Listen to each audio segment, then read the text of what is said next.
TSG पेश करते हैं 80 शब्द प्रति मिनट की गति से डिक्टेशन स्टार्ट।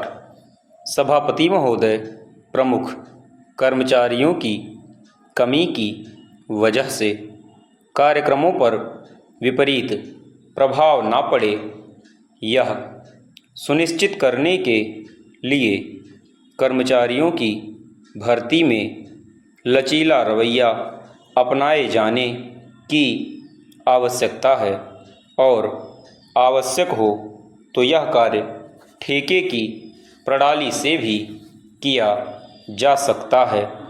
1991 में इस बात का अनुमान लगाया गया था कि भारत की जनसंख्या का लगभग 30% हिस्सा शहरों में रहता है।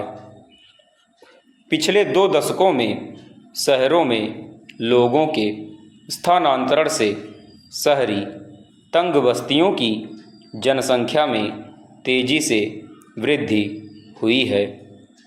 हालांकि आरंभ में स्वास्थ्य देखभाल की सेवाएं मुख्य रूप से शहरों में थीं, लेकिन बढ़ती हुई जनसंख्या के कारण से सेवाएं अब अपर्याप्त हो गई हैं। स्वास्थ्य सेवाओं की कमी महसूस होने पर नगरपालिकाओं, राज्य सरकारों, गैर सरकारी संगठनों सहित अनेक संगठनों और विदेशी सहायता से चलने वाली परियोजनाओं ने आवश्यक मूलभूत सुविधाओं के सृजन तथा आवश्यक कर्मचारियों की व्यवस्था का प्रयास किया। ग्रामीण स्वास्थ्य सेवाओं की तरह शहरी स्वास्थ्य सेवा क्षेत्रों को प्राथमिक, माध्यमिक तथा तृतीय प्रकार की श्रेणी में विभाजित करने की कोई स्पष्ट तथा संगठित कोशिश नहीं की गई। परिणामस्वरूप कुछ केंद्रों में सुविधाओं का पर्याप्त उपयोग नहीं हो पा रहा है और अन्य केंद्रों में अत्यधिक भीड़भाड़ है।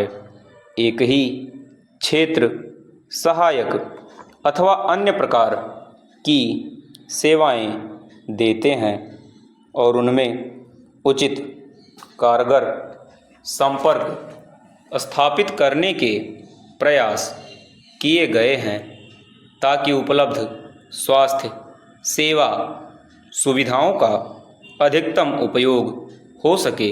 चेंज रोगों को नियंत्रित करने के कार्यक्रमों की सफलता के लिए उचित मूल्य पर अच्छी किस्म की दवाइयों का प्रावधान है।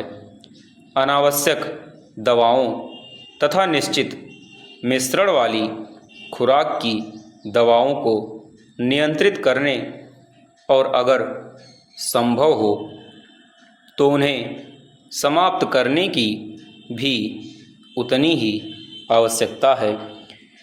इस तथ्य को मान्यता प्रदान करते हुए 8वीं योजना में खाद्य तथा दवा नियंत्रण संगठनों को सुदृढ़ करने के प्रावधान किए गए, लेकिन फिर भी इस योजना को लागू करने का कार्य अपूर्ण और धीमा रहा है।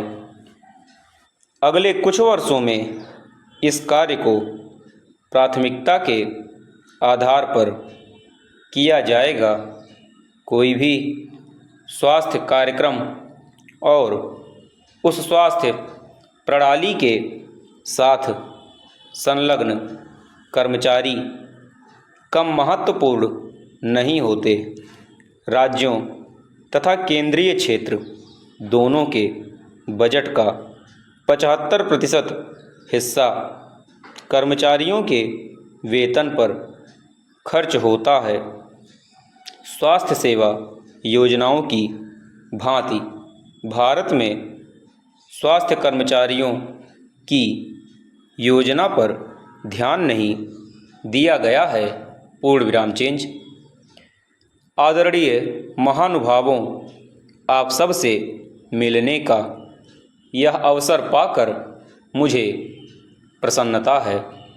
मैं यहाँ आए एशिया तथा अन्य महाद्वीपों के अनेक देशों के सभी विख्यात संपादकों, अर्थशास्त्रियों तथा राजनेताओं का स्वागत करती हूँ।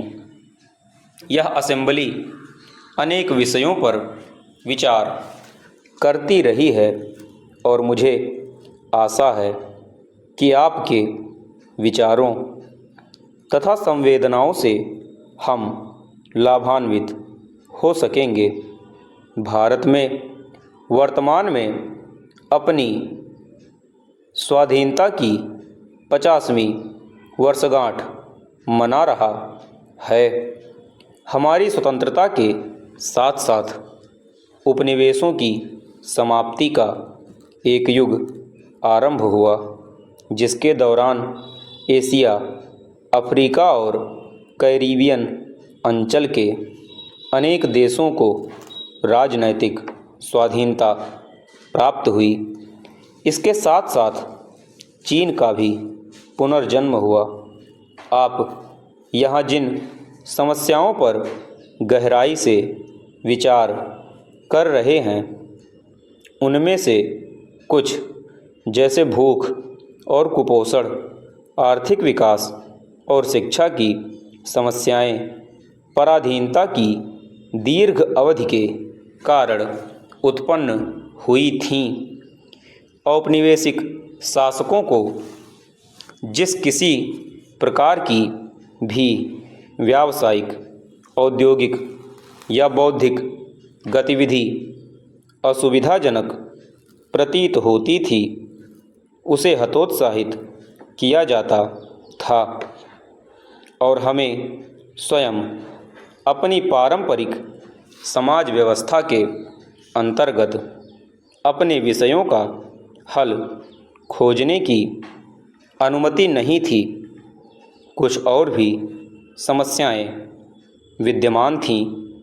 कुछ और समस्याएं हैं जो आपके विचारणीय विषयों की सूची में तो शामिल नहीं हैं, लेकिन जो एक ओर तो हमारे दोनों देशों के संबंध में और दूसरी ओर विश्व की सैनिक तथा आर्थिक महाशक्तियों के संबंधों में परिवर्तनों से उपजती हैं। प्रौद्योगिकी में उन्नति से तीसरे किस्म की समस्याएं पैदा होती हैं, जिनका प्रभाव हमारे समाज पर भी उतना ही पड़ता है जितना विकसित देशों पर। पूर्ण विराम। एशिया एक विशालतर और प्राचीनतर महाद्वीप है। भूभाग दृष्टि से नहीं, बल्कि विख्यात और लिखित इतिहास की दृष्टि से यह एक ऐसा महाद्वीप है जहां असाधारण सांस्कृतिक विविधताएं हैं, जहां के ऐसे विविध ऐतिहासिक अनुभव हैं जिनकी तह तक पहुंच पाना कठिन होता है। यूरोप में परस्पर आबद्ध करने वाले 3 या 4 तत्व उपस्थित रहे हैं। यूनानी